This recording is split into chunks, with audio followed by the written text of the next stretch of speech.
नमस्कार, आदाब। कैसे हैं आप लोग। तो आपने अक्सर लोगों को बोलते हुए सुना होगा कि बेड़ा गर्क हो गया। मतलब अगर कोई काम कर रहे हैं या काम चलते चलते बर्बाद हो गया, खराब हो गया, तो अक्सर हम लोग बोलते हैं बेड़ा गर्क हो जाना। तो ये बेड़ा गर्क होता क्या है?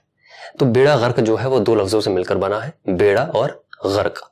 बेड़ा मतलब होता है नाव, लट्ठों या लकड़ियों को मिलाकर जोड़कर बनाई गई नाव, राफ्ट। और गर्क यानी कि डूबा हुआ। अब कोई चीज डूब गई तो यानी कि बर्बाद हो गई, नष्ट हो गई।